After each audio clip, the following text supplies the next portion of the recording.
Now let's take a look at the role of the Rothschild family, the family said to be the wealthiest in the world.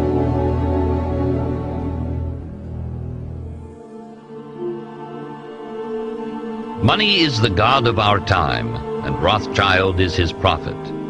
Heinrich Heine. The mythology surrounding the Rothschilds' wealth and power is 2 centuries old. The resulting mythology has proved almost as long-lived as the firm of N.M. Rothschild and Sons itself.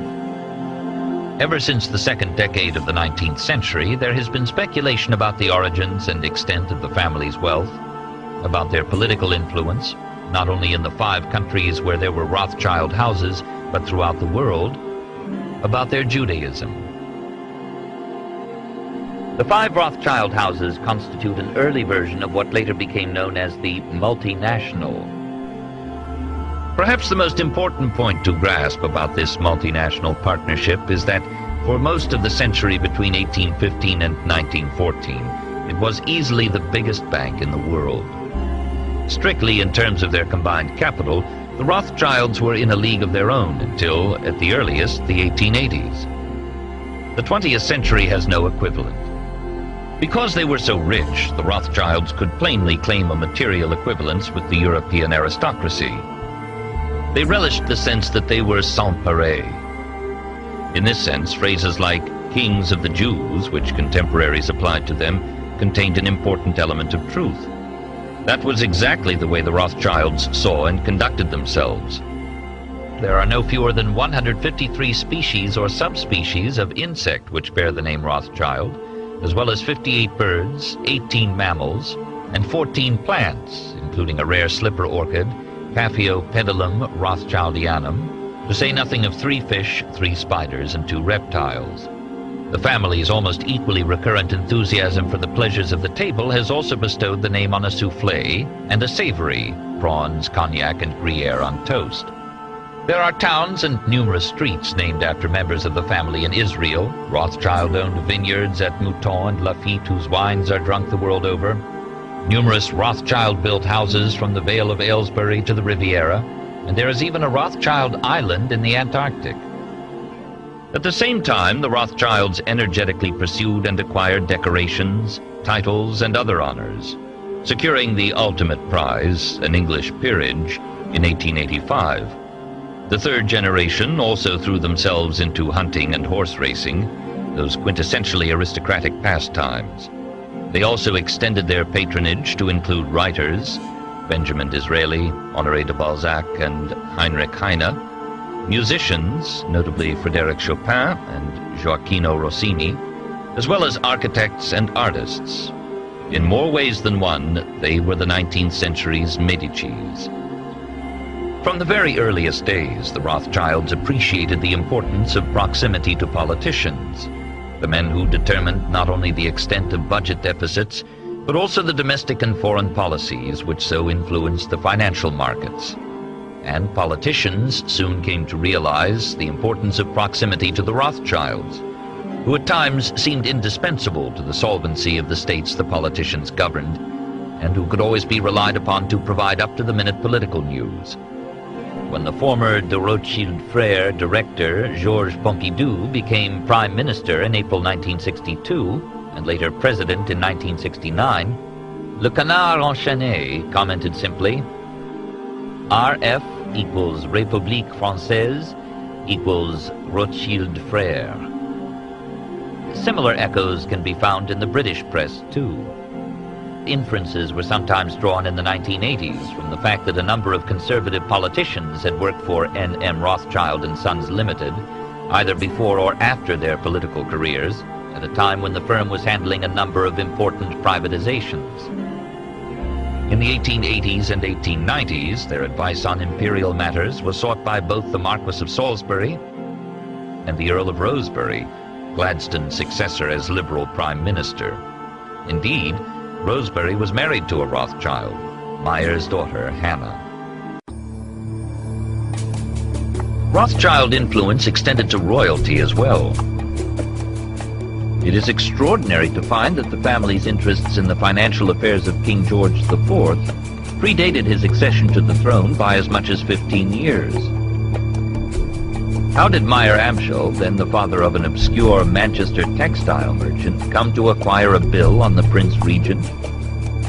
The likeliest answer is that he bought it from the Elector of Hesse Cassel, who had made a number of loans to the sons of George III in the 1790s. 10 years later, with Nathan firmly established as a banker in London, the sons of Meyer Amschel turned to these other royal debts with the intention of making Nathan, in Amschel's somewhat old-fashioned phrase, court banker in England. Nor was George IV the only member of the British royal family to whom Nathan lent money in the 1820s. In 1824, for example, he lent £10,000 to the Duke of York, as well as giving him 100 complimentary shares in the Alliance Assurance Company. The Rothschilds also looked ahead to the next generation. In 1816, the only child of the Prince Regent, Princess Charlotte, was betrothed to a minor German prince, Leopold of Saxe-Coburg, the youngest son of Duke Francis Frederick. The brothers at once recognized Leopold's potential importance. Not for nothing did one Rothschild writer of the 1840s point out the similarity between the House of Rothschild and the House of Saxe-Coburg-Gotha, those two extended German families which were to rise from obscurity to glory in the course of the 19th century.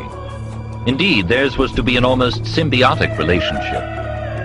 The 3.5 million gulden lent to the Saxe-Coburgs by the Frankfurt House between 1837 and 1842 was only one aspect of the connection. Of greater importance was the support which the Rothschilds gave to those members of the family who left Coburg in search of new thrones elsewhere. Not that the Rothschilds lost interest in the question of the British succession following Princess Charlotte's death. When the Prince Regent's brother, the Duke of Kent, set off for Germany to marry Victoria of Saxe-Coburg, he took with him a letter of credit on the Frankfurt Rothschilds. When the marriage produced a daughter, Victoria, who at once became next in line to the throne, Nathan hastened to offer the proud father financial advice and his exclusive messenger service.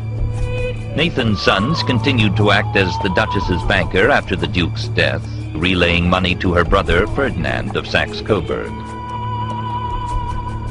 These tenuous links were enhanced by careful cultivation of Leopold of Saxe-Coburg, who later became King Leopold I of the Belgians. Nor was his nephew Albert above turning to the Rothschilds for financial assistance after he became Queen Victoria's prince consort. In turn, Victoria and Albert's eldest son was on friendly terms with many members of the family before and after he succeeded his mother as Edward VII. The list of Victorian politicians who were close to the Rothschilds is a long one. Lionel's campaign for admission to the House of Commons in the late 1840s and 1850s enjoyed support from Whigs like Lord John Russell and Peelites like Gladstone, but also protectionist Tories like Disraeli and Lord George Bentinck. They were attracted not only to Disraeli, but also to Lord Randolph Churchill, Joseph Chamberlain, and Arthur Balfour. Even as late as the first decade of the 20th century, the system of partnerships continued to function in such a way that English Rothschilds had a financial stake in the Paris house, and French Rothschilds a stake in the London house. The history of the Rothschilds also helps to illuminate the long-running differences between British, French, and German banking, for the obvious reason that the various Rothschild houses worked in similar, though not identical, ways in each country. In addition to the inevitable web of credits and debits with other firms which arose from these activities, the Rothschilds also offered to a select group of customers, usually royal and aristocratic individuals whom they wished to cultivate, a range of personal banking services, ranging from large personal loans, as in the case of the Austrian Chancellor Prince Metternich, to a first-class private postal service, as in the case of Queen Victoria. And the Rothschilds were also major industrial investors, an aspect of their business which has often been underestimated. When the development of railways raised the possibility of transforming Europe's transport system in the 1830s and 1840s, the Rothschilds were among the leading financial backers of lines, beginning in France, Austria, and Germany. Indeed, by the 1860s, James de Rothschild had built up something like a pan-European railway network, extending northwards from France to Belgium, southwards to Spain, and eastwards to Germany, Switzerland, Austria, and Italy. From an early stage, the Rothschilds also had major mining interests, beginning in the 1830s, with their acquisition of the Spanish mercury mines of Almaden, and expanding dramatically in the 1880s and 1890s, when they invested in mines producing gold, copper, diamonds, rubies, and oil. Like their original financial business, this was an authentically global operation extending from South Africa to Burma, from Montana to Baku. Unlike modern multinationals, however, this was always a family firm, with executive decision-making strictly monopolized by the partners, who, until 1960, were exclusively drawn from the ranks of male Rothschilds. There are numerous apocryphal business maxims attributed to the Rothschilds. For example, to hold a third of one's wealth in securities, a third in real estate, and a third in jewels and artworks. To treat the stock exchange like a cold shower, quick in, quick out, or to leave the last 10% to someone else. The economic history of capitalism is therefore incomplete until some attempt has been made to explain how the Rothschilds became so phenomenally rich. All 19th century states ran budget deficits, and some almost always did. And it was war and the preparation for war which generally precipitated the biggest increases in expenditure. For it was by lending to governments or by speculating in existing government bonds that the Rothschilds made a very large part of their colossal fortune. The answer lies in the way these investments were carried out. Only a few years previously, Meyer-Amschel had been arranging payments of some 620,000 gulden from the Elector to Austria to pay for troops and horses in the 1809 campaign against France. Shortly after Meyer-Amschel's death, his son Amschel was advancing 255,000 gulden to purchase horses for the French army. He simply backed both sides. Such a strategy has obvious attractions, and it was to become a frequent Rothschild gambit in the decades ahead. Amschel was only half joking when he wrote, urging Solomon, "Do your stuff. Make the Frankfurt house richer by 1,000,000 francs, the Paris house richer by 1,000,000 louis d'or, and the London house richer by 1,000,000 pounds, and you'll be awarded the Order of the Grande Armée." Such transactions probably accounted for the lion's share of the profits the Rothschilds made in this decisive period. In June 1814, Harris listed the payments they had so far made to Prussia, Austria, the French king, and the British army. Including money that had not yet been disbursed, the total was 12.6 million francs, and more was to come. By now, the markets were tending to follow the Rothschild lead. As Karl noted, "When we buy, everybody buys." This reflected the widespread belief that the Rothschilds were acting on behalf of the English government, and that this was being done in order to force the rate of the pound sterling up, and that we succeeded very well in doing so.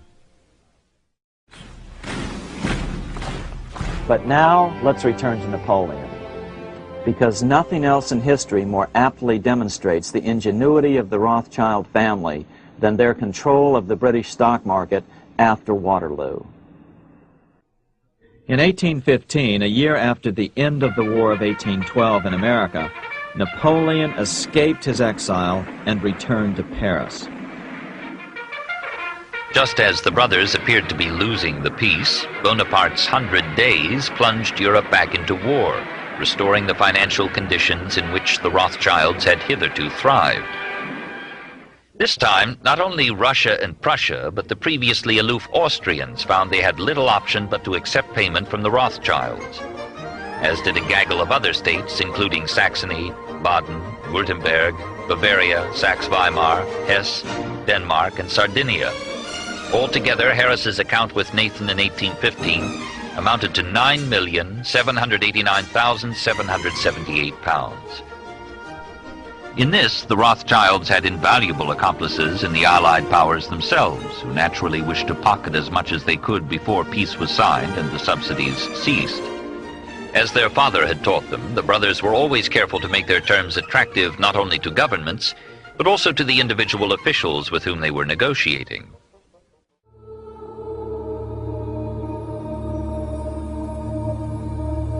That Nathan profited from the dramatic events of 1815 is central to Rothschild mythology. By obtaining the first news of Napoleon's defeat at Waterloo, before even the government itself, Nathan was able to make a huge sum of money on the stock exchange.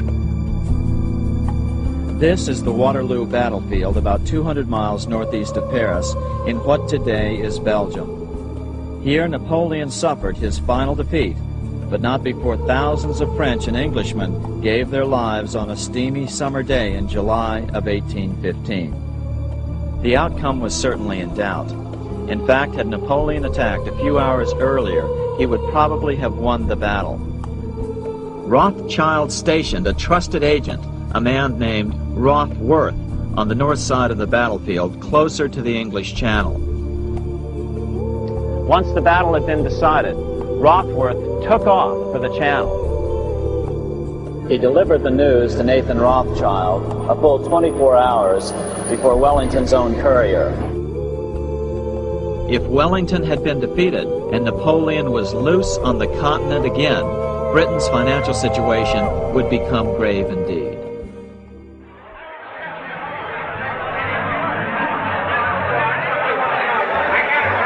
Too late, Mr. Rothschild. You backed the wrong horse this time. Rothschild, you've lost your luck.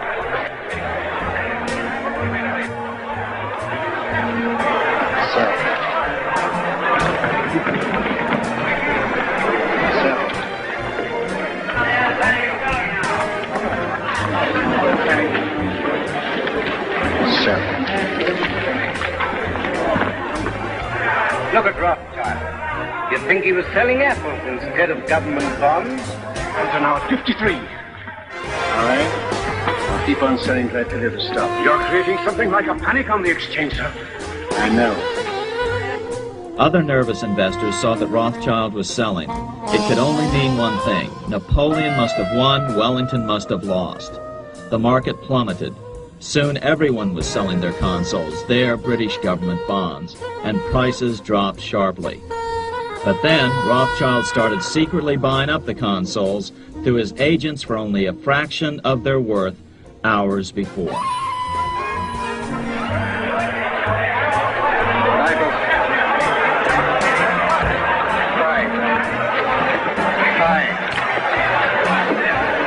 Yes, bye. Have you had any news? What do you think about this rumor? I don't listen to rumors, Mr. Baring. You hear what they say? Wellington defeated. You might tell me what you're going to do. I have no objection to all London knowing what I'm going to do. I'm fine. What's even more interesting about this story is that some authors claim that the day after the Battle of Waterloo, in a matter of hours, Nathan Rothschild came to dominate not only the bond market, but the Bank of England as well. Whether or not the Rothschild family seized control of the Bank of England, the first privately owned central bank in a major European nation and the wealthiest, one thing is certain. By the mid-1800s, the Rothschilds were the richest family in the world, bar none. They dominated the new government bond markets and branched into other banks and industrial concerns.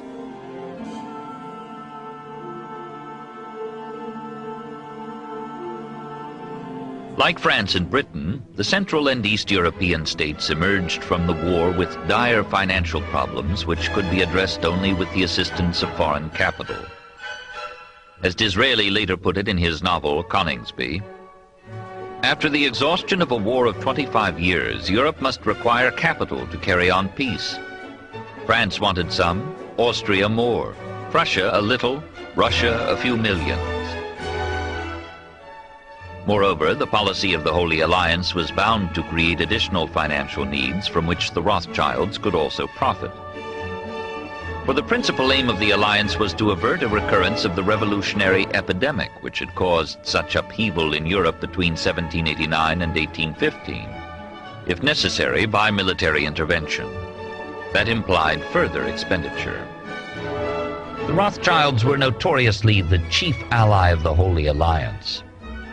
To the German writer Ludwig Werner, they were the nation's worst enemies, They have done more than any to undermine the foundations of freedom, and it is unquestionable that most of the peoples of Europe would by this time be in full possession of liberty if such men as Rothschild did not lend the autocrats the support of their capital.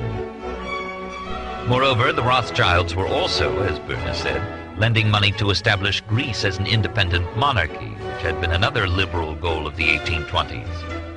Indeed, they even appeared to be in a position to influence the decision as to which prince would become the new Greek king. It therefore made more sense to argue that the Rothschilds were beginning to supplant rather than merely shore up the European monarchies. The first major post-war loan which the brothers succeeded in making was to Prussia, which had ended the Napoleonic period with a debt burden of around $188 million and continued to run large deficits in 1815, 1816, and 1817. The size of the floating debt reached $20 million by the autumn, and the government began to contemplate raising a loan in London. Banking, the third Lord Rothschild once remarked, consists essentially of facilitating the movement of money from point A, where it is, to point B, where it is needed. All banks have histories, though not all have their histories researched and written. Only the Rothschilds, however, have a mythology. The world's bankers. The Rothschilds are the wonders of modern banking. We see the descendants of Judah, after a persecution of 2,000 years, peering above kings, rising higher than emperors, and holding a whole continent in the hollow of their hands. The Rothschilds govern a Christian world. Not a cabinet moves without their advice. They stretch their hand with equal ease from Petersburg to Vienna, from Vienna to Paris, from Paris to London, from London to Washington. Baron Rothschild, the head of the house, is the true king of Judah, the prince of the captivity, the Messiah so long looked for by this extraordinary people. He holds the keys of peace or war, blessing or cursing. They are the brokers and counselors of the kings of Europe and of the Republican chiefs of America. What more can they desire? Niles Weekly Register, 1835 to 36. Whatever its significance for Prussian politics, the 1818 Prussian loan was without question a watershed in the history of the European capital market, as contemporaries came to recognize. Firstly, the loan was not to be in thaler but in sterling, with the interest payable, half yearly, not in Berlin but in London. Secondly, there was to be a British-style sinking fund to ensure the amortization of the loan. This deliberate anglicization of a foreign loan was a new departure for the international capital market. Now it was much easier to invest in foreign funds, and the fact that throughout the century all foreign government bonds paid higher yields than British consols meant that people did. The Times did not exaggerate when it later described Nathan as the first introducer of foreign loans into Britain. Moreover, the loan was issued not just in London, but also in Frankfurt, Berlin, Hamburg, Amsterdam, and Vienna. In other words, it represented a major step towards the creation of a completely international bond market. In stipulating these conditions, Nathan not only succeeded in making the Prussian loan attractive to British and continental investors, he also established a model for such international bond issues, which would swiftly become standard. In his book, On the Traffic in State Bonds, 1825, the German legal expert Johann Heinrich Bender identified this as one of the Rothschilds' principal contributions to modern economic development. Any owner of government bonds can collect the interest at his convenience in several different places without any effort. Henceforth, an investor could receive the interest on Austrian Metallique, Neapolitan Rent, or any other Rothschild-issued bonds from any of the Rothschild houses. Although the terms of the loan were heavily criticized in Berlin, not least by the bankers there, Humboldt and Rother were impressed. Rother went further. The Rothschild in this country has an incredible influence upon all financial affairs here in London. It is widely stated, and is indeed close to the truth, that he entirely regulates the rate of exchange in the city.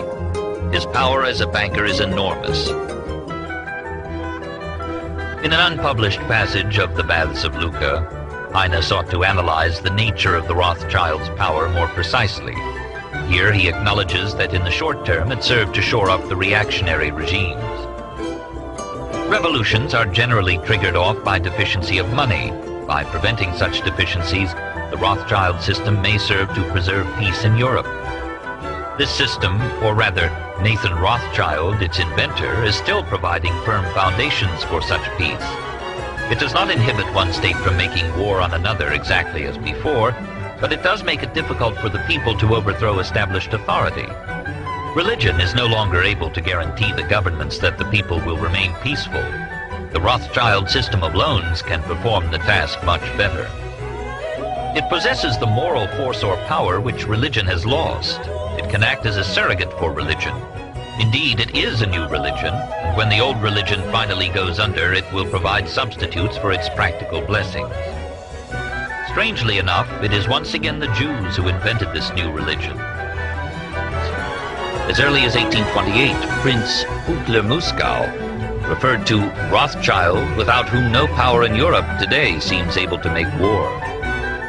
In a multipolar world in which 5 powers with distinct interests sought to resolve international crises without resorting to war, the Rothschilds acted not so much to ensure peace as to underwrite it once it had been made.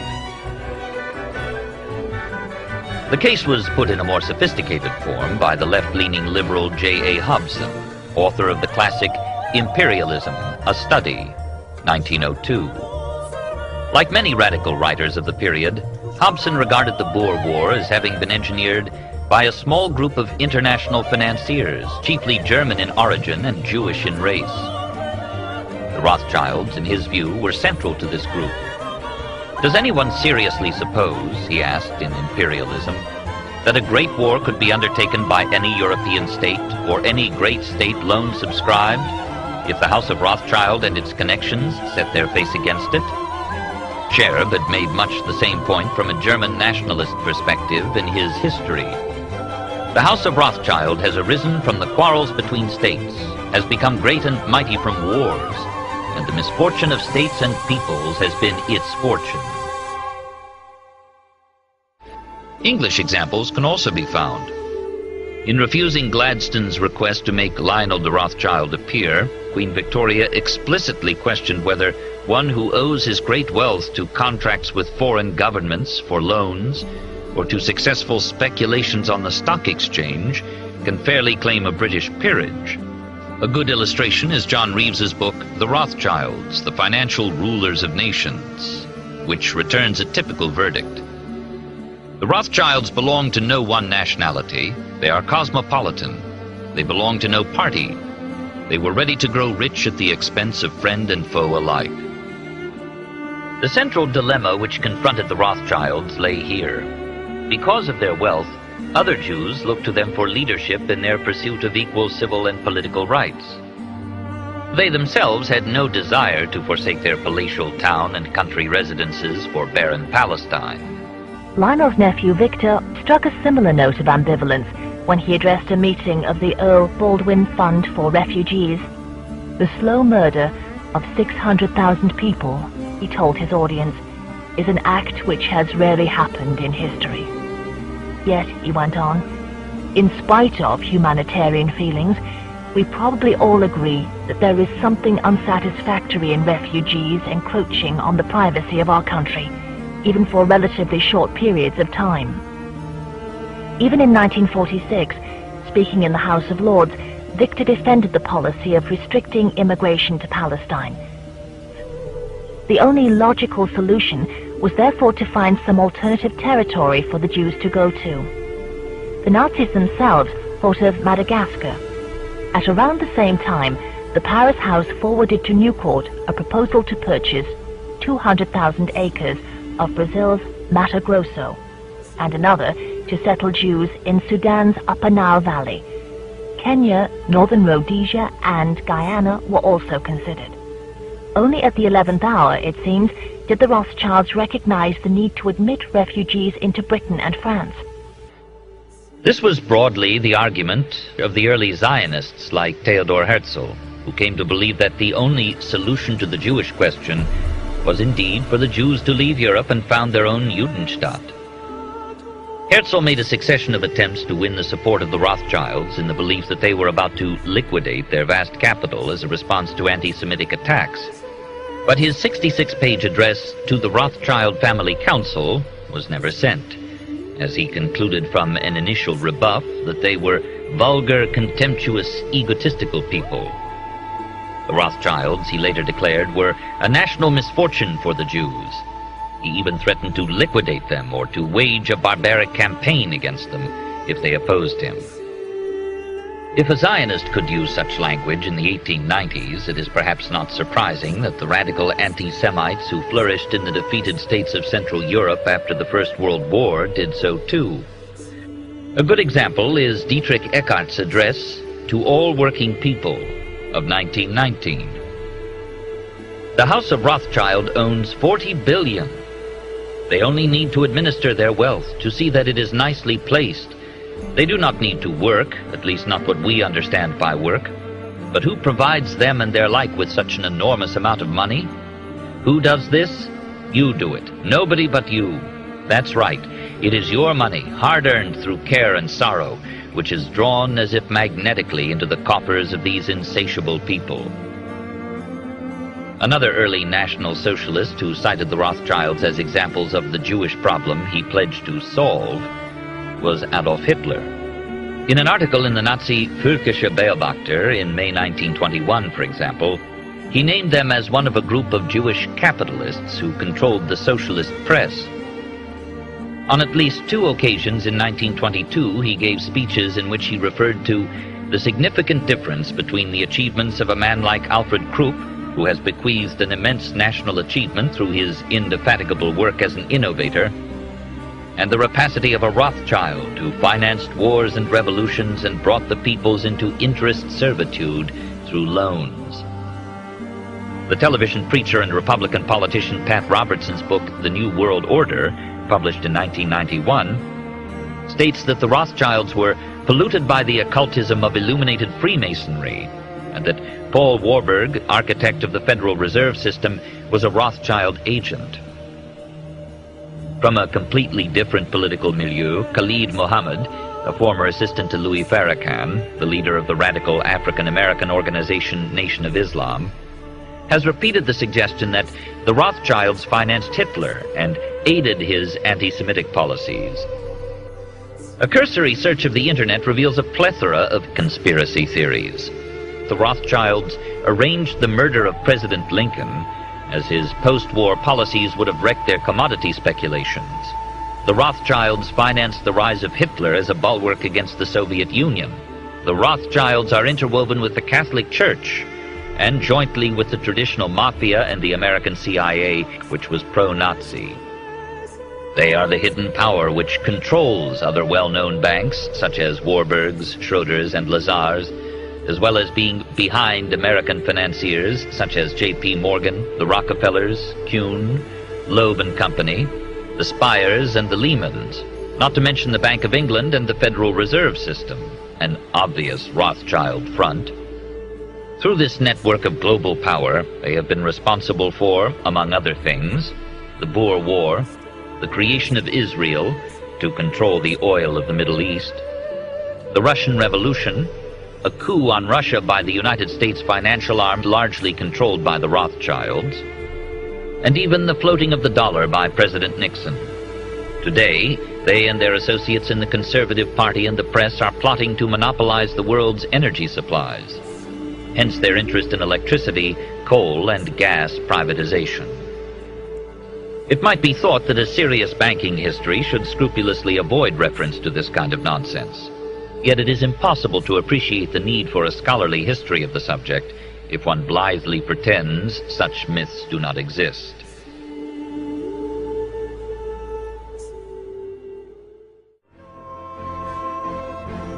In 1823, the 12th, 13th, and 14th cantos of Byron's Don Juan were published in London at a time when their author was embroiled, fatally as it proved, in the Greek struggle for independence.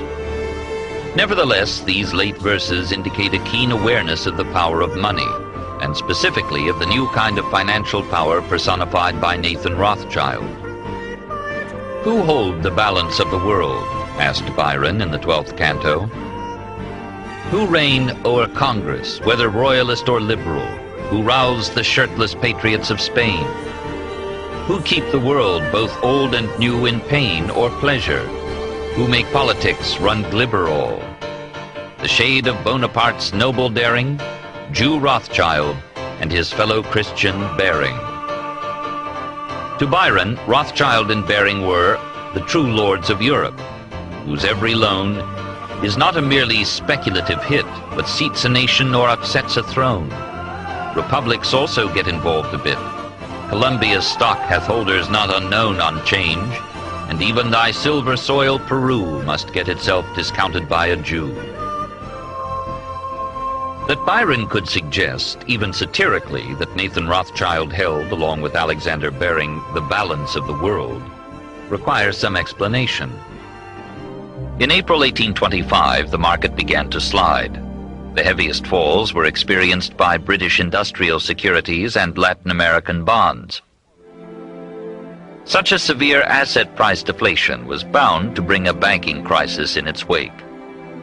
As it was, 73 out of 770 country banks failed. The country came within 48 hours of putting stop to all dealings between man and man except by barter. Much of the time, Nathan was a buyer or borrower of gold and silver. In December 1825, however, it was the other way round. The Rothschilds gave the bank their gold, supplying the old lady of Threadneedle Street with enough specie from the continent to avert a suspension of cash payments. Of course, Nathan would not have made such immense deliveries of gold without asking for a generous commission in return. The operation has to be seen as part of his campaign to establish himself as the dominant force in the London bullion market. The rescue of the bank was a remarkable achievement which owed everything to the international nature of the Rothschilds' operations. In effect, the brothers were establishing that system of international monetary cooperation which would later be performed routinely by central banks, and on which the gold standard came to depend. Increasingly, their position in the international bullion market was becoming as dominant as their position in the international bond market. Byron was therefore not far wide of the mark when he suggested in Don Juan that Baring and Rothschild reigned over both royalists and liberals, and that their loans could seat a nation or upset a throne. He erred only in regarding the two bankers as financial equals. In 1815 they had been. By 1825 they were not. If there was a sixth great power in the 1820s, it was no longer Baring's, but Rothschild's. At the same time, by dint of their size, the Rothschilds came to see themselves as bearing a degree of responsibility for the stability of the banking system as a whole. This explains their reluctance to see their rivals fail. In all this, the Rothschilds were increasingly beginning to think in a way fundamentally similar to that characteristic of central bankers. The central banks of England and France continued to be partly private institutions. In terms of their financial resources, they were in fact the only banks comparable with the Rothschilds, though of course they were national, where the Rothschilds were international, and the Rothschilds had no interest in resisting their monopolization of note issue. The relationships between the Rothschilds and the European central banks were thus almost always close and symbiotic. Of growing importance as a non-exclusive source of financial information and misinformation in this period was, of course, the press. It might be thought that the proliferation of newspapers in the 19th century tended to erode the advantages which the Rothschilds were able to derive from their private system of communications. On the other hand, the existence of financial pages in newspapers presented new opportunities for influencing the markets, which the Rothschilds were not slow to exploit. Nathan responded to early press attacks by establishing what was to be an enduring relationship with the most influential of all British papers, The Times. The Times correspondent reported from St. Petersburg that the mere appearance of James Rothschild at the Bourse was expected to boost Russian bond prices. By the summer of 1825, therefore, the Rothschilds had succeeded triumphantly in establishing themselves as the leading specialists in European public finance. And not only European. New fiscal needs quickly arose from the political crises which beset the Spanish and Ottoman empires in this period. It was this need which Nathan and his brothers successfully met. The system they developed enabled British investors and other rich capitalists in Western Europe to invest in the debts of those states by purchasing internationally tradable, fixed-interest transferable bonds. The significance of this system for 19th century history cannot be overemphasized. For this growing international bond market brought together Europe's true capitalists, that elite of people wealthy enough to be able to tie up money in such assets and shrewd enough to appreciate the advantages of such assets as compared with traditional forms of holding wealth, land, venal office, and so on. Bonds were liquid. They could be bought and sold 5.5 days out of 7 on the major bourses of Europe and traded informally at other times and in other places. And they were capable of accruing large capital gains. If investors bid up the price of a government's stock, that government could feel secure. If they dumped its stock, that government was quite possibly living on borrowed time as well as money. For this reason, bond prices had a significance which historians have too seldom spelt out. They were, it might be said, a kind of daily opinion poll, an expression of confidence in a given regime. Of course, they were an opinion poll based on a highly unrepresentative sample by modern democratic standards. Only the wealthy, the capitalists, got to vote. These capitalists were thus to a large extent Europe's political class. Indeed, the kind of people who held government bonds were, very roughly speaking, the people who were represented politically, and their opinions were the opinions that mattered in a stratified, undemocratic society. The singular beauty of the bond market was that virtually every state, including, as the century advanced, all the new nation-states and colonies, had sooner or later to come to it, and most states had sizable amounts of tradable debt in circulation. The varying fortunes of government bonds provide a vital insight into the political history of the period. They are also the key to understanding the extent of the power of a bank like Rothschild's, which for much of the 19th century was the prime market maker for such bonds. What determined the ups and downs of the 19th century bond market? The answer to this question is central to any understanding of the history of the Rothschild Bank. Obviously, economic factors played an important part, but the most important factor was political confidence. The confidence of investors, and especially of big market-making investors like the Rothschilds, in the ability of the bond-issuing states to continue to meet their obligations, that is, to pay the interest on their bonds. There were only really two things which might cause them not to do so: war, which would increase their expenditures and decrease their tax revenues, and internal instability, ranging from a change of ministry to full-blown revolution. It was for indications of either of these possible crises that the markets, and the Rothschilds more than anybody, watched. Three things would give an investor an edge over his rival: closeness to the center of political life, the source of news, the speed with which he could receive news of events in states far and near, and the ability to manipulate the transmission of that news to other investors. This explains why the Rothschilds spent so much time, energy, and money maintaining the best possible relations with the leading political figures of the day. It also explains why they carefully developed a network of salaried agents in other key financial markets, whose job it was not only to trade on their behalf, but also to keep them supplied with the latest financial and political news. The Rothschilds' communications network gave them an important advantage over their competitors. Even after they lost this edge, they continued to exercise an influence over the financial press through which news reached a wider public. Indeed, it can be argued that by modifying the existing system for government borrowing to make bonds more easily tradable, the Rothschilds actually created the international bond market in its modern form. As early as August 1820, the Bremen delegate to the German Confederation's Diet in Frankfurt had a conversation with his Austrian counterpart, Count Buhl, which acutely identified the unrivaled extent of the Rothschilds' political influence in Europe. This house has, through its enormous financial transactions and its banking and credit connections, actually achieved the position of a real power. It has to such an extent acquired control of the general money market that it is in a position either to hinder or to promote, as it feels inclined, the movements and operations of potentates and even of the greatest European powers.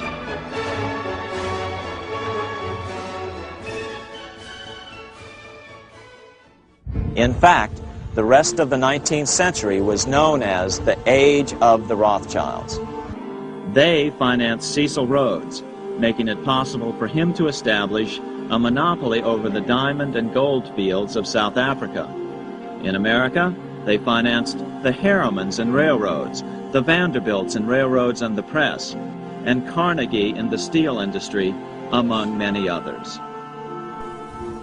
By 1850, James Rothschild, the heir of the French branch of the family, was said to be worth 600 million French francs, 150 million more than all the other bankers in France put together. He built this mansion called Ferrier, just east of Paris. Wilhelm I, on seeing it, exclaimed, "Kings couldn't afford this. It could only belong to a Rothschild." Another 19th century French commentator put it this way: "There is but one power in Europe, and that is Rothschild." By the end of the 19th century, one expert estimated that the Rothschild family controlled half the wealth of the world. Despite this overwhelming wealth, the family has generally cultivated an aura of invisibility. Although the family controls scores of industrial, commercial, mining, and tourist corporations, only a handful bear the Rothschild name. There is no evidence that their predominant standing in European or world finance has changed. A dynasty turns jet. Things were getting back to normal in 1945, but what, in family terms, was normalcy? The house at Hambleton Place, built by Leo, became one of London's most luxurious clubs. Another Rothschild residence in Kensington Gardens now constitutes the Soviet-Russian embassy. And in France, the Titanic manse at 2 Rue Florentin on the Place de la Concorde has gone the way of all Titanic manses. Talleyrand had lived there before Edouard de Rothschild moved in. When Edouard put it on the market, only one customer could afford the price: Uncle Sam. It became the European headquarters of the Marshall Plan, and today is tenanted by the United States mission to NATO and to European regional organizations. Henri de Rothschild's huge place at 33 Rue de Faubourg Saint-Honoré now houses the Cercle Interallié, a fancy international diplomatic club. On the same street, the United States Embassy has taken over number 41, built by the first Baron Edmond. The Rothschild monograms still crown the great portals of both houses. Last, not least, Ferrier, the crown jewel among Rothschild possessions. No one was rich enough to buy it, nor did the French branch want to part with such a symbol. Initially, a great deal of labor went into untangling the various pre-war debts on which countries like Chile and Hungary had defaulted. New issues, like the 1951 offering of £5 million of stock for the International Bank for Reconstruction and Development, usually known as the World Bank, had to be shared with other city houses. The old Rothschild predominance in the South African gold market had already been reasserted 3 years previously, when the international gold market reopened. Once again, the World Gold Prize was formally set in Newcourt's fixing room. Through a string of holding companies, Newcourt could now tap monumental lumber, power, mineral, particularly uranium, resources. And Winston Churchill, appreciative of the scale of the thing, termed it a grand imperial concept. After Antony's death, his two nephews, Edmund and Leopold, took over together with Antony's son, Evelyn. In addition, Evelyn sat on the boards of Beaverbrook newspapers, The Economist, and later the Telegraph plc. Edmund, the senior partner, struck out in still other directions, as owner and operator of the Royal Mint Refinery, as gold agent to the Bank of England, and as merchant banker extraordinary, consolidating still further Newcourt's position as a key bullion broker in the English Commonwealth, and laying the foundation for its present preeminent position in the Australian natural resources market. Rothschild Australia accounts for around a third of the N.M. Rothschild Group's profits. It retained its long-standing interest in gold, even after the breakdown of the gold pool as a consequence of the pressures brought to bear on the dollar by the Vietnam War. Above all, it was to the countries of the developing European economic community that the bank looked. Most far-sighted of all was the Rothschild plan for a new currency called the Euro, European Composite Unit, based on the values of 9 major European currencies, forerunner of the later ECU and Euro. In September 1967, a Channel study group was formed, along with Morgan Grenfell, Lazar and Barings, in an effort to revive the old Victorian dream of a tunnel under the English Channel. N.M. Rothschild maintained its interest in the project and acted as advisor to the European Channel Tunnel Group, which initiated the present Channel in 1981. It was at around this time that Guy, the head of the Paris house, was being touted in some quarters as EEC banker Rothschild. The French Rothschilds are richer still, and they have become richer faster since Baron Guy assumed the reins at the death of his father Edouard. With similar aggressiveness, Guy has fortified the position of de Rothschild Frères as the largest private bank in France. His main instrument here is the Compagnie du Nord, the railroad network, which became family property after the dynasty James financed it into existence. Through its railroad-turned-investment trust, the family controlled, and after the Nazi nightmare controls again, mining corporations, metal plants, oil interests, chemical industries, and many others.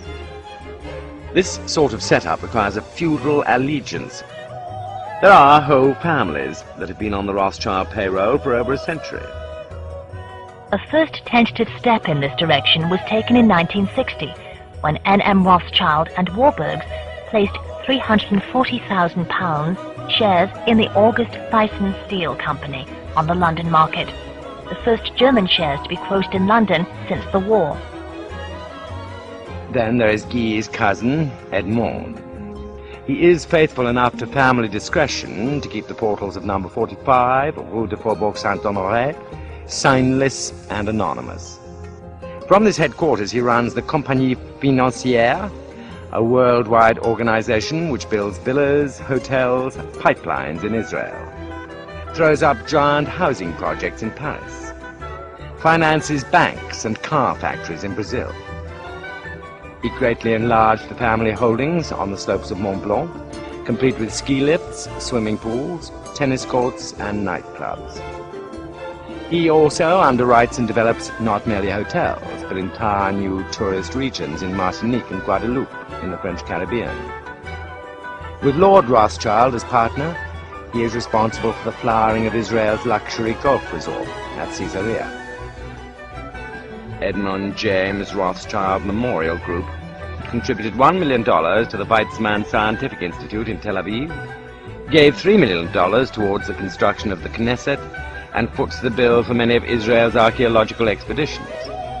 Pre-1914 links to Japan were also renewed by Edmund, who made several visits there between 1962 and 1969, arranging Eurodollar bond issues in partnership with Nomura Securities for a number of Japanese companies including Hitachi and Pioneer. The logical way of advancing Britain's financial integration with the continent was to establish some kind of cross-channel institutional link. The creation of Rothschild's Continuation Holdings AG as the Swiss-based parent company was in this sense pregnant with historical significance. To recreate something like the system of international partnership which had been the Rothschilds' greatest strength in the 19th century.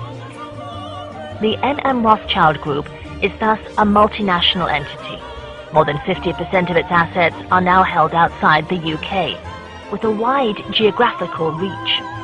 Again, reminiscent of the system of houses which had been developed by Meyer Amschel's sons after 1815.